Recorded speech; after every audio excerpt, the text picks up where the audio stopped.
చాలామంది విద్యార్థులు ఇంగ్లీష్లో ఒకే తప్పు చేస్తారు, ఇఫ్ మరియు అన్లెస్ను తప్పుగా ఉపయోగించడం. కానీ ఈరోజు నేను చెప్పబోయే ఒక చిన్న ట్రిక్ మీ అన్ని సందేహాలను తొలగిస్తుంది. నేనొక సవాల్ విసురుతున్నాను. ఈ వీడియో పూర్తయ్యేలోపు అన్లెస్ అంటే ఏమిటో, దాన్ని కానీ ఇఫ్తో ఎలా మార్చాలో ఒక చిన్న ట్రిక్ ఎక్స్పర్ట్లా చెప్పగలుగుతారు. రెడీనా? చాలామంది విద్యార్థులు ఇంగ్లీష్ పరీక్షల్లో ఒకే తప్పు చేస్తారు, ఇఫ్ మరియు అన్లెస్ను తప్పుగా. కానీ ఈరోజు నేను చెప్పబోయే ఒక చిన్న ట్రిక్ మీ అన్ని సందేహాలను తొలగిస్తుంది. ఈరోజు టాపిక్ ఇఫ్ మరియు అన్లెస్. చాలా సులభంగా నేర్చుకోండి. మీరు ఇఫ్ మరియు అన్లెస్ మధ్య తేడా వల్ల ఇంగ్లీష్లో తప్పులు చేస్తున్నారా? కేవలం 5 నిమిషాల్లో ఈ 2 పదాల రహస్యాన్ని నేర్చుకుంటే మీరు ఇకపై ఎప్పటికీ తప్పు చేయరు.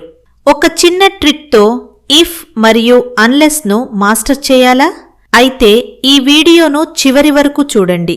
హలో ఫ్రెండ్స్, ఈరోజు మనం ఇంగ్లీష్లో చాలా ముఖ్యమైన 2 పదాలు ఇఫ్ మరియు అన్లెస్ గురించి నేర్చుకుందాం.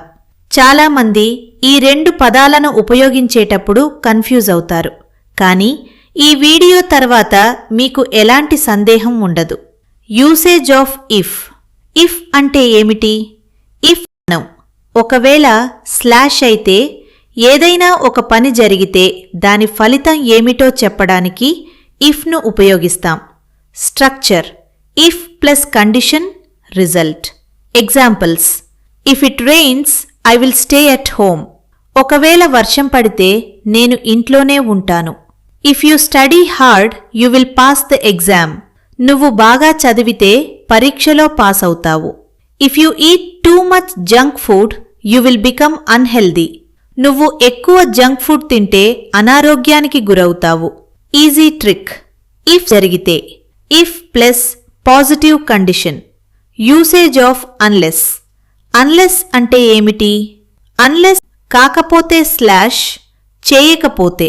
ఇది ఒక నెగటివ్ కండిషన్ను సూచిస్తుంది. Structure unless plus condition result. Examples: unless it rains we will go outside.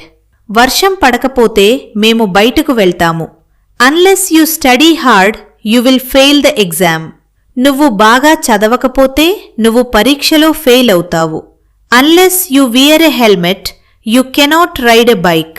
నువ్వు హెల్మెట్ పెట్టుకోకపోతే బైక్ నడపలేవు. The golden rule unless if not.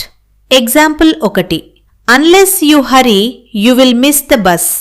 ఇదే వాక్యాన్ని ఇఫ్తో ఇలా రాయొచ్చు: if you do not hurry you will miss the bus.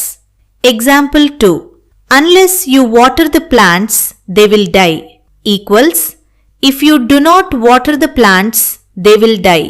Comparison table if unless. If you study you will pass. Unless you study you will fail. If it rains I will stay home. Unless it rains I will go out. If you work hard you will succeed. Unless you work hard you won't succeed. Common mistake. చాలామంది ఇలా చెబుతారు: unless you don't study you will fail. ఇది తప్పు.